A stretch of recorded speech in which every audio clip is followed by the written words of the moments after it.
Thank you for joining us. We're going to get started in just a moment. I'm just going to share a few important housekeeping issues with everyone. We will be recording this presentation. Everyone in the audience has been muted to minimize any kind of background noise. Please put your questions into the chat feature and we'll get to those near the end of the presentation. And finally, let me please introduce you to Veronica Alexander, Assistant Dean of Development and External Relations at Berkeley Social Welfare. Veronica? Good morning, everyone, and welcome to the Seabury Lecture, as established by alumna Margaret Seabury to address topics of concern to professionals in social work and social welfare. This year's topic investigates the capacity to improve the economic mobility of Black boys and young men by the year 2040. I am pleased to introduce our speaker, Sean Joe, who holds a PhD and MSW and joined the Brown School at Washington University in St. Louis in fall 2014 as a Benjamin Young Dow Professor of Social Development. His research has 4 focus areas around Black adolescents' mental health: service use patterns, the role of religion and behavior, salivary biomarkers, and development of father-focused interventions to prevent urban males from engaging in multiple forms of self-destructive behaviors. Previously, he held a joint position as associate professor in the School of Social Work and the Department of Psychiatry at the University of Michigan School of Medicine.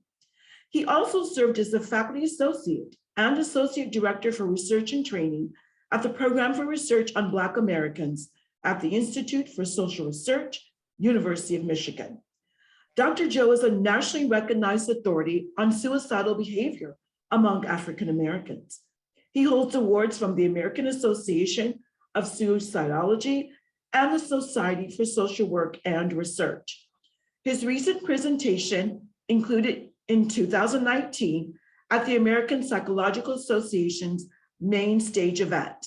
And in 2020, he appeared on an episode of My Brother's Keeper, a national initiative launched by President Obama for adolescents in need of mentorship. Dr. Joe serves on numerous advisory and editorial boards and is the founder and director of the Emerging Scholars Interdisciplinary Network. Join me in welcoming and celebrating the highly accomplished Dr. Sean Joe.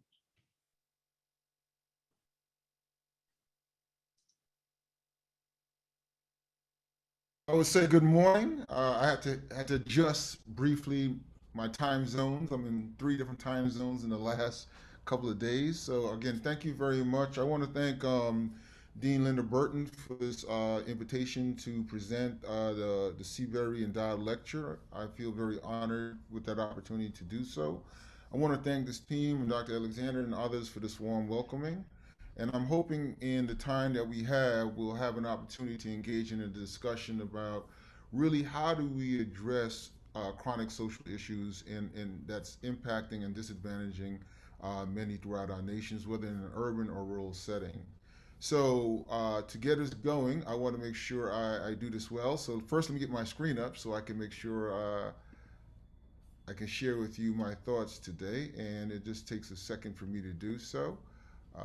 I'll do that one more time just to make sure we don't have a break in continuity here. So my talk today is talking about advancing community science to improve the social mobility of Black boys and young men in this country. My work has always been centered around one primary question. No matter what I do, it's always centered around how do you support Black adolescents in the United States as they go from adolescence to young adulthood and achieving the best outcomes possible for themselves that they can dream of and for their families and communities. So centered around that, my work now centers around this issue of Black boys and young men in a different way. Well, as you heard my bio, I've covered and dealt with issues related to violence and homicide and suicide among the population. But having been in the field for such a long time, the question that always burned deeply in my heart and soul centered around the idea of really how do we reduce, let me put it this way, how do we change the context such that the the communities that we are rooted in as institutions of higher education, that we are anchored in, can we bring about some population level change? So my work is going to talk a little bit about that and the science that I framed around it, referred to as community science, and again, how do we do it in a very practical way. So to begin with, I'm asking you this morning. Make no little plans. This is not a conversation about little plans. I believe, as the famed architect says, little plans have no magic. We will be audacious in our thoughts this morning. We will let go of anything that says, no, we cannot bring about the change that we are going to talk about this morning. So we're going to talk about making big plans. That means we're aiming high in hope and in our work. If you're able to fully embrace that, you will be with me on this short journey as we take this next 28 minutes to discuss this. So first, let me frame this. What do I mean by community science? So I want you to envision with me, all right? Envision with me science, particularly social work science, in which we're collaborating deeply with communities to undertake real large population level strategies that again advances not only the science and our reputation to provide good evidence to inform policy and practice at local, state, and national levels. So what we're referring to here is developing sustained community partnerships that addresses underlying structural inequalities, disparities, and again, informing public policy. You're saying to yourself, well, there's been a continuum of community-based scholarship for a long time. From community involvement, now moving towards what we're calling community science or community-driven science. We're really talking about not necessarily just getting community involved. We're talking about seeing changes at a different level. Let me be more specific. We're talking about making deep, long-term investments in an intervention capable of contributing to a region, a geographic boundaries, equitable population level outcomes. So let me say that again. The region's equitable population level outcomes. So think, for example, imagine that you decide as Berkeley, as an institution, that you want to eliminate regional infant mortality disparities across that entire region. That's the level of thinking we're talking about here. Imagine, as we're trying to do here in St. Louis, we want to eliminate the earnings gap between Black and young white men of prime working age. That there will be no disparity between their earnings gap and their earnings will be at a livable wage. Or imagine bringing about that you're ending poverty, or you bring the poverty levels down in a particular geographic region so it's less than 3% of the total child population. Community science then really is focused on a place-based strategy for which you launch organizing interventions. This has always been a part of social work and social welfare since its founding. We are talking about institutionalizing and guiding an approach where the person in an environment, that means you're tackling systems level intervention change, changing the ecosystem of development, as well as individual level change, making sure that individuals' agency and opportunity and health and healing is also part of that process. If I was to draw this out in a fancy way, basically we're going up and down, scaling and retracting, but the main goal is to make sure that the entire population is better off after a period of time than they were previously. So this requires a longitudinal design approach. It requires me thinking prospectively going forward, where do we want to be? It requires mixed methodology. This is not a methodology. This is not stuck between qualitative or quantitative components. It requires you use implementation science as well as intervention and prevention science. It requires that you really marshal all the available evidence and knowledge and toolkits so that you can advance such a population or community science agenda. This, I think, is the next iteration of social work science. These are one of the priorities I think is important for us to advance. And I want to share this journey with you this morning. So community science agenda to advance population level health and well-being is very transdisciplinary by nature and by definition. And we want to show that we can help individuals alleviate or address the adversity that they're facing in their lives. And for me, who I'm focused on are Black boys and young men. So we're talking about using a university as a platform for accelerating the reach of science, of what works, using community organizing, networking, and training, and to serve as a policy forum. We're talking about rigorously gathering data to develop knowledge to guide regional strategic planning and population or systems level interventions.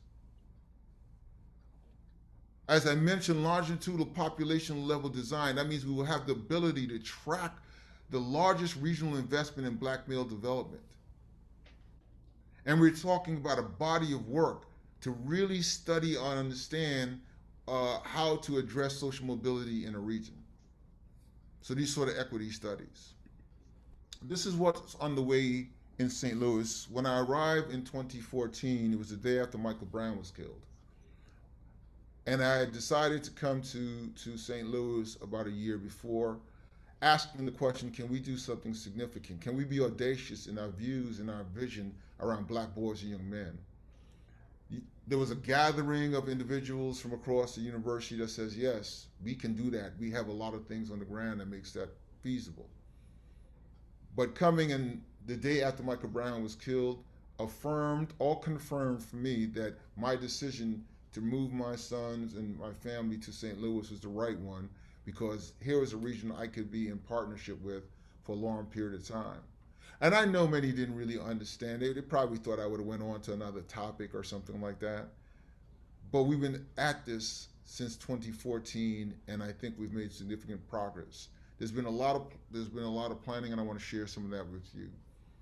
So simply stated, what I'm talking about is the way a community is organized determines the experiences of its residents. You can pick LA, you can pick Chicago, you can pick Baltimore, you can pick New York, you can pick St. Louis. The experience the community has or the residents have is because that's the way the community has organized itself. This is no magic bullet. It's not that everyone wants good or even bad outcomes. It's just the way the community is organized and is functioning. So if a community wants to see new and improved results for its residents and things to be different, then it has to intentionally organize itself to do so. That is the assumption and hypothesis community science is testing. So Homegrown STL is the launch of a 20-year effort to organize the St. Louis region in a manner that improves the health and social and economic mobility of the entire population of Black boys and young men. There is no other agenda. This space, this table is centered just on that outcome. We gather in the name of saying how, in the work that we are doing individually or as organizations or as sectors and regions, however they define that work, they must answer the question when coming to this new table to say, here's how we improve the health, the healing, the growth, the thriving of Black boys and young men. Why should St. Louis do this? Well, they had to confront their reality. The data has been well documented that if you just go not too far, right? There's an 18-year gap in life expectancy. 18-year gap in life expectancy between two zip codes, 10 miles apart in our region, 18 years. We also know that we must confront our reality. St. Louis ranked 42 out of 50 large metropolitan areas in economic mobility. That refers to the likelihood that a family will move up in income from one generation to the next. And for Black boys, they're disproportionately, or Black males disproportionately, as the national data has indicated, to be able to experience economic mobility between the generations. And this is more challenging, If they do increase economic mobility, the black male sons are more likely to slide down back. That means retro uh, to lower levels of social income than other males of similar age in the United States. So what we're talking about here is basically the American dream. I am a father of 3 children. I want my children to be better off than I was at their age. We all want that for our children. This is important that we also want this for black boys and young men, particularly those between the ages of 12 to 29, and that's the group I'm focused on. My region, probably like your region, wants to be the best in many things. St. Louis wants to be the best in the place for female entrepreneurship. It wants to be the best place to launch your career. It wants to be the best place for startups in the country. This is what it wants to do. And my question to them, if you want to be the best version of yourself, then you must invest significantly in black boys and young men. In fact, the data will probably show you that if you do not engage prime age working young men, regardless of their skin color or ethnicity, you will find that you have more social disorder associated with that population. In St. Louis, we're in the state of Missouri, the gateway to the West. We've experienced this historically. The reason they call it the Wild West, because again, if you don't engage prime age working males, there is going to be some level or significant levels of social disorder. So it's in our self-interest, it's in our economic self-interest, it's in our regional interest to make sure this population does well. And in fact, we contend in this work that if you do not change their particular outcomes, again, you can never be the best version of what you aspire to be. There's no way possible. And what we wanted to do in this sort of community science approach is to show the region this sort of data to make this argument. So we looked at 40 years of data, looking at the experiences of prime age working black males. And here's a quick story. In 1980, to the left you see here, on the median personal income for black males, young black males in this case, was about $30,000 a year. By 2016, and we've updated this to 2019, it's still about then that has declined to about $12,000 a year. Let me say that slowly because I know I probably confused you for a second because you couldn't believe me. So now black males, working black males between the ages of 18 to 29 are making about $12,000 a year. If I go from 21 to 29, it goes up to about $15,000 a year. You're talking roughly about $30 a day to take care of themselves, and if they have children, to take care of their family. That does not work. And what we're saying, we have tried so much as a community, what you're seeing is a decline in black male economic mobility over the last 40 years.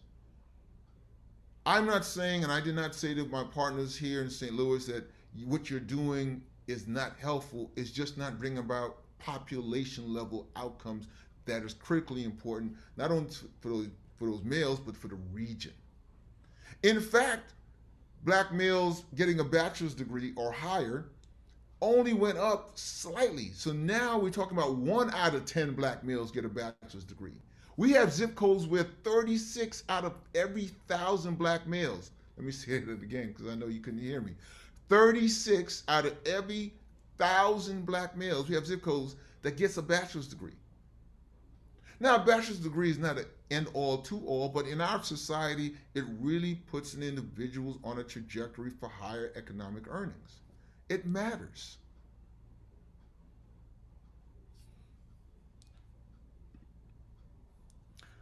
Here's the other component of this. In 1980, St. Louis used to rank about 36 among U.S. metropolitan areas in terms of homicide. 36 in 1980. Nowadays, we tend to rank, and that's what this blue bar is showing you, roughly in the top 5. Even as many cities experience rise in homicides, the point I was making is that If the economic earnings of black males are declining and the rate of homicide is increasing, which disproportionately black males account for most of those homicides, that means there's a correlation there. We have to do something different and transformative if we want to change this at a population level. And we must think at that level. If we want to be a competitive region where you have multi-ethnic groups, just like other metropolitan areas, we have to do something different, and I think we can, and that's what we've been engaged in. So the point of community science is organize yourself to produce the results you want. Be intentional in your actions as a region. Now, how do we do that? Well, if we make available the best science that we can marshal and do it in a very applied social work science approach, we don't only ask what is it that we're observing in phenomenon, we also say what do we do about it to make it better. And we then also study as social work scientists to say, well, how did we do that? So thus we are well positioned as a field, as a discipline, as an applied discipline to really dig deep into our roots and apply this very strong community science approach to tackle long-standing chronic issues in a way that we have never done before, and to show how we leverage and inform policy, science, data collection, dissemination science on behalf of specific populations. That means you must be intentional, focused, and go deep. And that's what Homegrown STL is doing. Our vision is simple. We say, St. Louis, why can't you be the best city in the country to raise black boys? Why not the best place of young black men to go to college? We have an outstanding cadre of Research One to liberal arts colleges. Why can't we be the best city in the country for black males to go to work? Or the city with the healthiest black male population? And we can go on and on. And we can begin to be on that road with solid footing by 2040 if we invest now.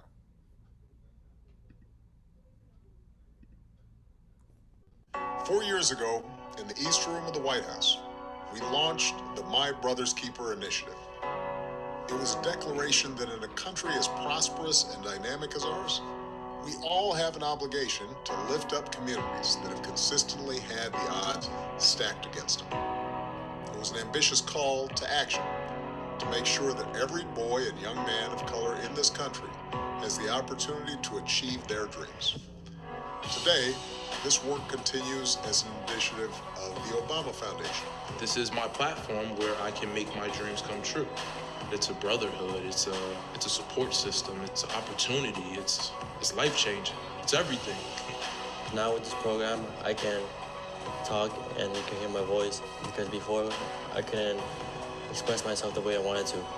It makes total sense that now, as part of the Obama Foundation, the work of MBK continues, and it's woven into our broader work about leadership development and civic engagement. The Obama Foundation is all about equipping, inspiring, empowering the next generation of young leaders who can solve problems.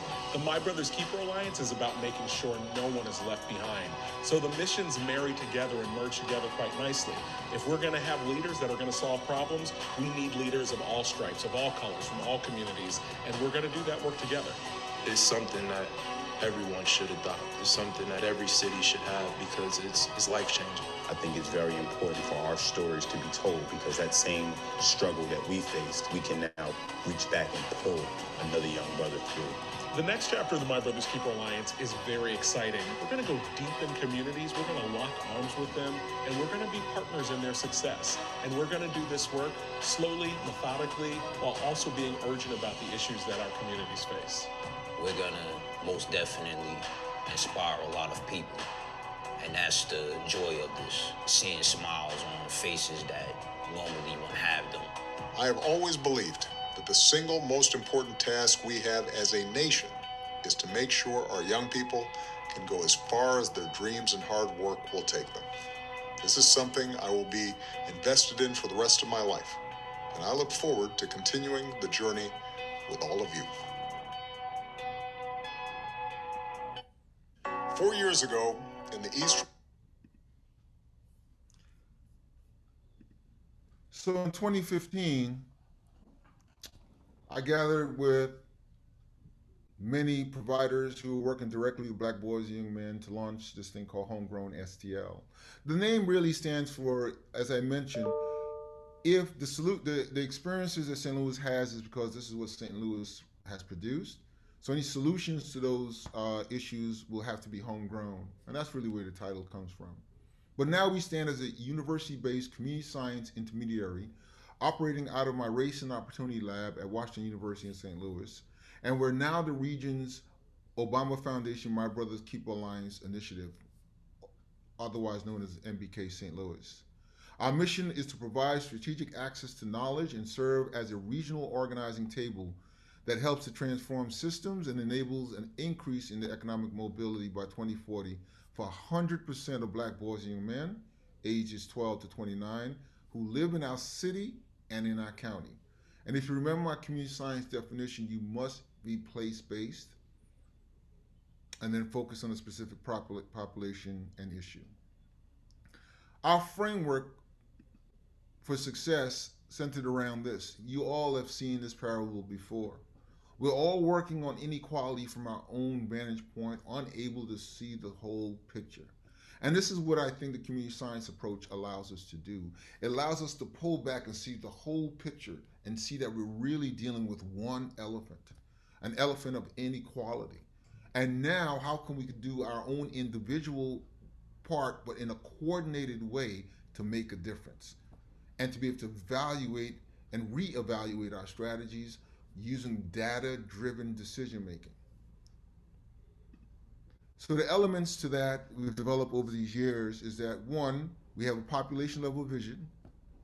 We use, two, data-driven decision-making framework. That means we're collecting and actively collecting data and using it. Three, you must focus on systems change. The university's unit must be an anchor, or the university itself must be an anchor for this. We provide a very efficient table that brings many individuals together, and we always have access to the best that knowledge and science will tell us that can work. You must build out a digital infrastructure that's interoperable, that allows for collaborations across multiple sectors and systems. You must have a personalized engagement approach to work with those individuals whom you're trying to support and help. And we must serve as an organizing table, just like we, again, organize in regions regarding economic vision. We must organize to bring about outcomes to the population that's most disadvantaged and whose impact will be transformative for that region. And again, we must engage in radical collaboration. That means aim high in our hopes and do not enter the room talking about what we can't do. Just enter the room trying to figure out what we must do. So this is the framework. So we've been advancing this theory of change with my lab and with my colleagues here in St. Louis. We had to cultivate regional will for a focused, significant long-term investment in Black males as a means for a more equitable, diverse, and economically healthy region. That is no small feat. We're still working on that. I remember the initial pushback, why Black boys? Why not everybody? I was like, no, I've seen this before. I've seen this in New York. I've seen this in Baltimore as we reacted to many, many of these tragic killings and murders of young Black boys and young Black bodies. So cultivating the will to do this work takes time. And we've been doing that for the last 5.5 years. Enacting systems change for a focused and significant long-term investment. Focus and long-term investment as a means for a more equitable, diverse, and economically healthy society or region. And then we had to have an approach that focused on advancing individual well-being of Black males through what we developed is a model of homegrown life coaches who provide personalized service engagement, goal setting, motivational and persistence coaching, mentorship, and systems navigation to make sure that these boys can heal, grow, and thrive. So I'm going to move through a lot of this because I want you to have time to be able to discuss with me because I have so much I've prepared to share with you, but we're not going to have enough time. So this cultivating the regional will took time, and again, that's important because you says you make the argument and you have to show the science and the data, like I showed St. Louis and some of the regional data, looking across time, 40 years, to say we got to do something different. We outlined and did a summary of literature, and I spent a lot of time not only professionally, but also making sure I brought all this together. We understand now there were 7 pillars of services that Black boys needed to be to anchor their lives as they aspire to be their best possible selves. And we must be able to personalize their access to care and services, whether or not they're a straight A student or they're feeling a disconnected youth. We knew these things are important, and we wanted to make sure it became the organizing principles of our work. We sought to advance systems change, launching new capacity and interventions, creating a preferred provider network of those providers who are willing to set new standards for themselves regarding how they coordinate services, make referrals, support the healing responses for Black boys and young men. We had to work with our United Way and others to launch a 21st century digital infrastructure platform which will foster innovation in access to care and services and in schooling and training. We're talking about organizing a community to do exactly what it aspires to do and making sure that the outcomes are beneficial to all. We launched a new civic governance process to guide this work because you must be able to have a sustainability approach that moves beyond university anchors to make sure that you engage the organizations and the agencies that do the important work, make sure they're at the cornerstone of this, and we launched that civic governance process, and again, we're moving in the right direction to make sure the infrastructure for sustainability is there, community science. Homegrown STL is a transformative opportunity for our region here in St. Louis to support the health of 60,000 Black boys and young men. We did the numbers. We wanted to know the scale and size of the population so it can guide our thinking.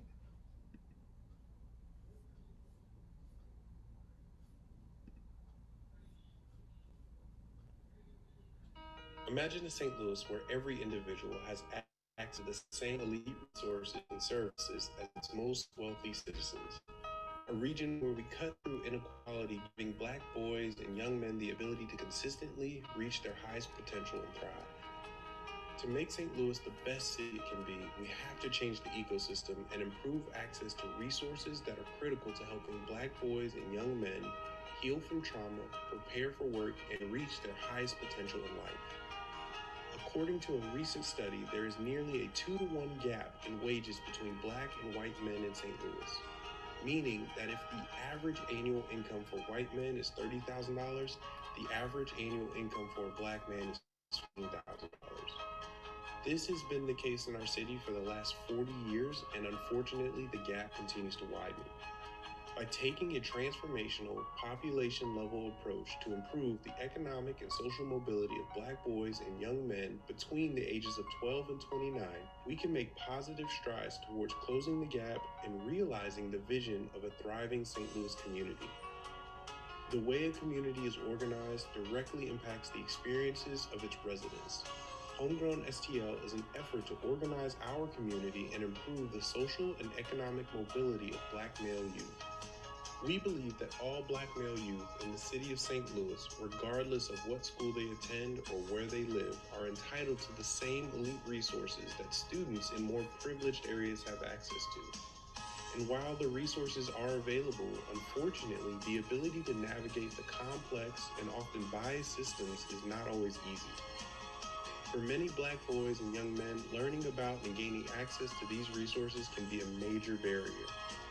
By pairing the 60,000 Black boys and young men in the St. Louis region with a homegrown life coach, providing intensive case management around the 7 pillars of comprehensive and personalized care, we can increase awareness and access to the right resources for each individual. These coaches receive training to support the social, economic, and health needs of each member over time. By connecting with both members and their families, life coaches become the bridge, collecting data and referring members to a provider eager to support our work and close the gap. In addition to homegrown life coaches, a network of strategic partners, including school districts and other community-based organizations, has come together ready to provide expedited services and resources necessary to help Black boys and young men heal, grow, and thrive. Improving the economic and social mobility of 60,000 Black boys and young men is not a small task. However, with a network of strategic partners, the relentless outreach, engagement, and follow-up from our homegrown life coaches, and you as a champion for change, we can realize the vision of a thriving St. Louis region that is the best version of itself.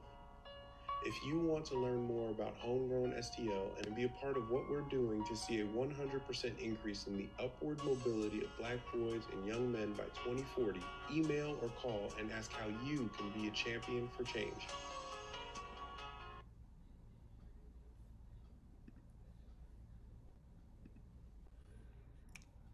So to close, all our children must rise. We know that requires that there will be a tipping point, that jobs are a central part of this. The economic mobility is the key to all of this, that we must raise the economic income of Black males in this region. So thus, we must value everybody. We must serve them better. We must coordinate ourselves better. We must grow better. That means their development over time, to ensure that the society benefits all. That means keeping score of the true economic and societal health equity. That means we must have very good data approaches. In sum, the most authentic thing about us is our capacity to create, to overcome, and to endure, and to transform, and to love and to be greater than our suffering. This is the principle that guides this community science work, and I'm hoping it's a principle that guides many to get more involved and do this elsewhere. With that, I say thank you.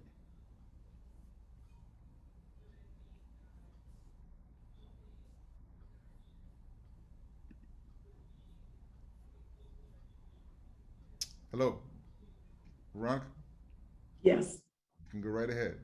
thank you.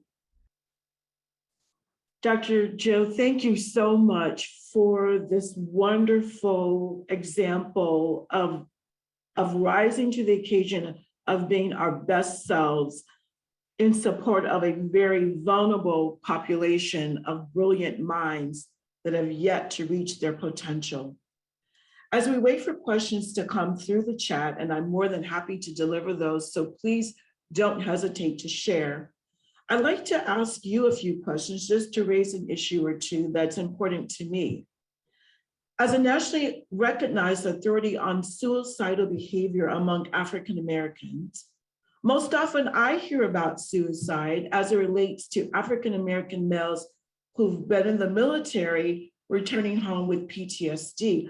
I don't hear a lot about our young teenagers, our adolescents, our African American youth who are considering suicide. And I wonder if your research can share and highlight some of that information, and after which we'll move on to our first question.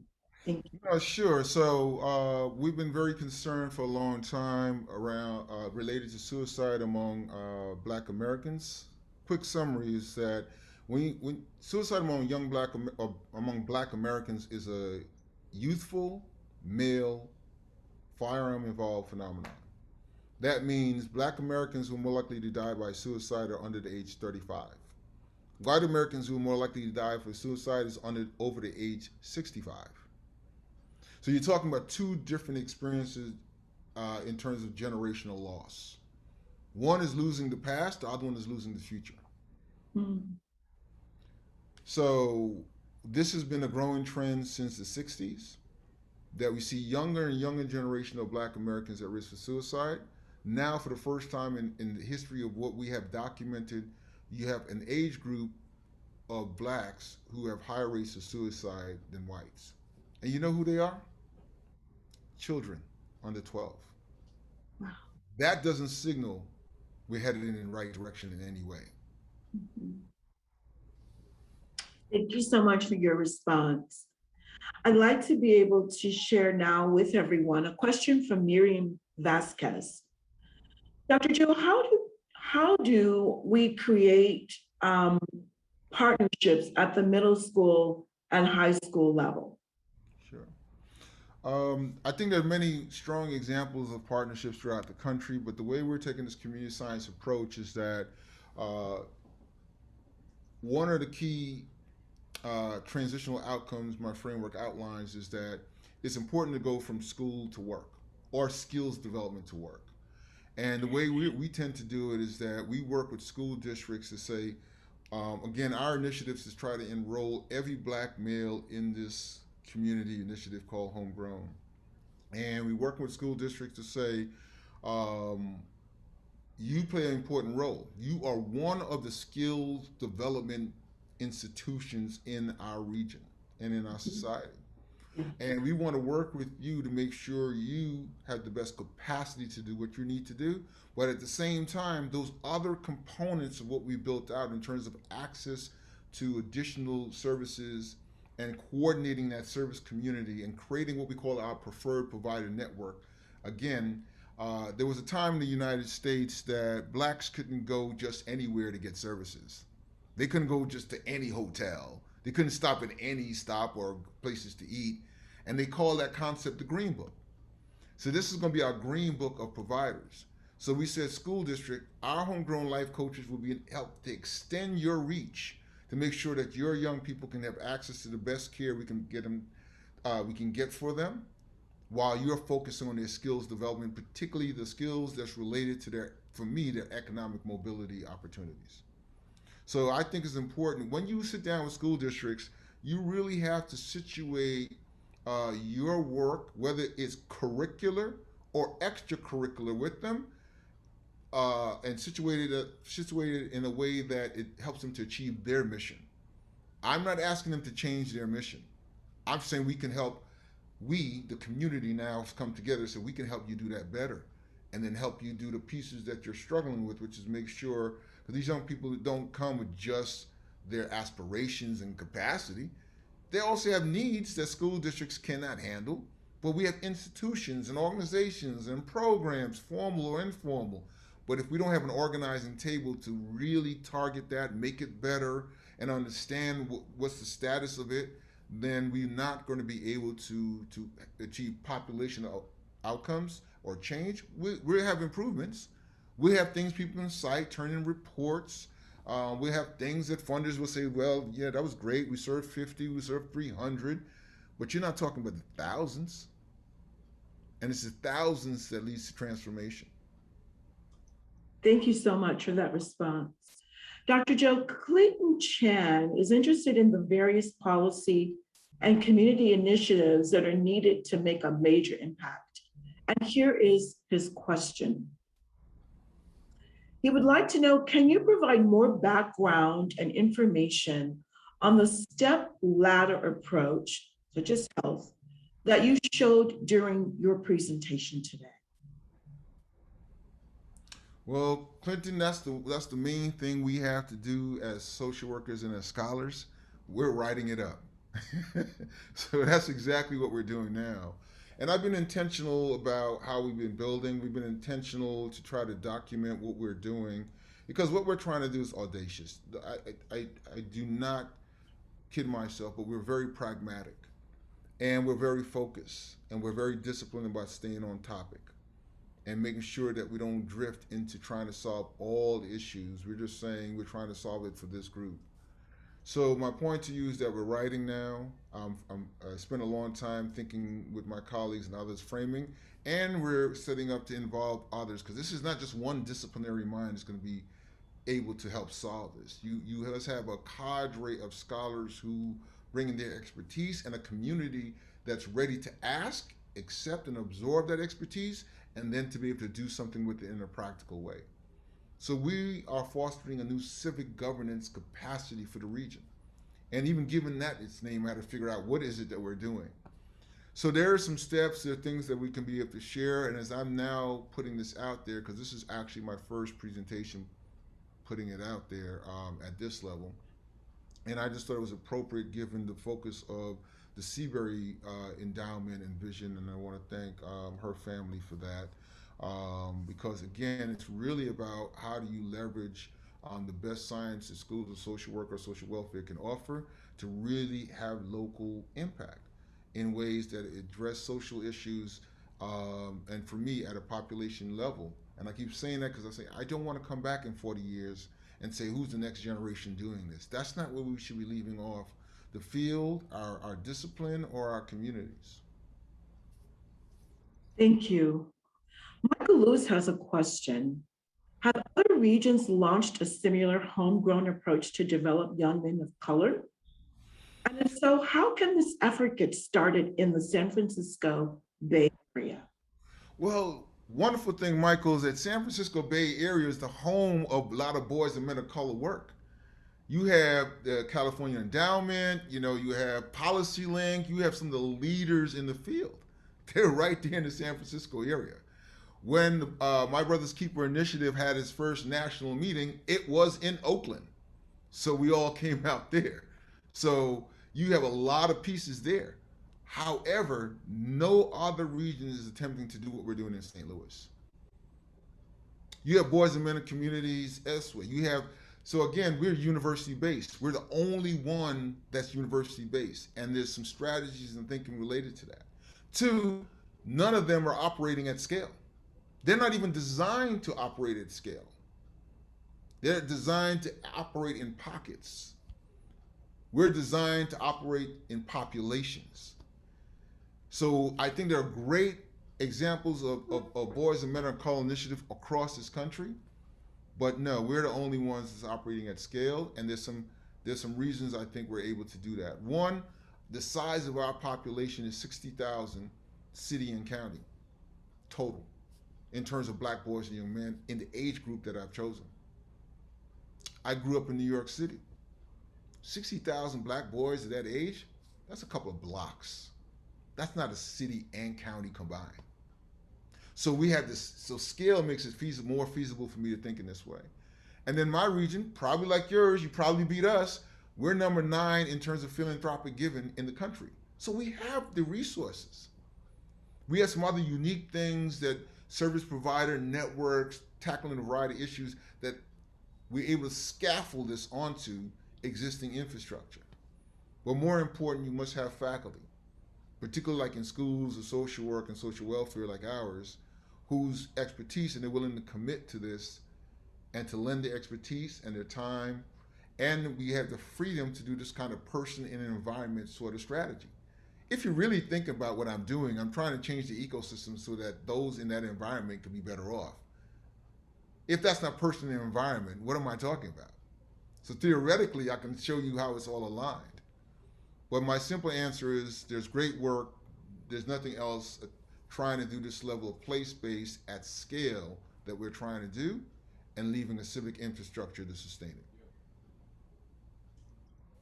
Thank you again, Dr. Joe. As we wait for another question to come through, I'd like to raise a question. So in 2019, you attended the American Psychological Association's main stage event, and you offered a presentation there. Would you share with us a little bit about what you provided at that setting? No, so what I was talking about there, because again, it was APA, and I was talking about the work on suicide and what's happening with Black Americans, and particularly our efforts to really bring greater awareness that the Black children now are at increasing risk for suicide in this country. And we were then still working on our Congressional Black Caucus report, Ring the Alarm, that came out, and trying to move some policy work and to try to increase the number of, or the investment by the National Institutes of Health, particularly the National Institute of Mental Health, in studying and providing some dollars so we can better understand what's happening and develop treatments, et cetera. So I was really making the argument that people could understand that it's important that we are intentional, if you don't hear a theme, in what we invest in. Because if you don't invest in the science, you don't invest in the scientists who's doing the work who would ask that question, then you don't get the full diversity and benefit as a society in an area of inquiry and into making sure that we all kind of advance this great experiment that this is the effort to live to have a more perfect union. My point there is that you must be intentional. And I was really showing them the state of the science around suicide among Black Americans, how that has changed because a few scholars were interested in the topic. Luckily for some of us, like myself, I was in social work, so no one was telling me you can't study that. And more important, that would just went against my norms. So, as a Brooklyn native, that would not work. But and we maintain, but now we're calling for deeper investment. You cannot solve an issue for which NIH or NIMH is not investing to make sure we study it. And if you don't ask for it, you don't get nothing. And now I think over the last 5 or 6 years, I've seen more people, actually last 3 years, more and more investment in scholars really trying to look at people of color and their suicidal experience. So I'm just glad to be a part of that process and to make sure that now I'm mentoring, more junior faculty and scholars to make sure they can pick up this work. Because when I got into it, it's by chance, and it was very, very few people, and the number of empirical articles was very, very small. Well, thank you so much for wrapping that up and answering a few questions. I also want to thank you, Dr. Joe, and our audience for attending today. On behalf of Berkeley School of Social Welfare, faculty, staff, students, alumni, friends, and the broader community, thank you. I hope that the audience will enjoy the rest of Homecoming, which launched today, maybe a number of lectures and other activities going on over the next few days, and appreciate your time, care, stay well, be safe. Thank you.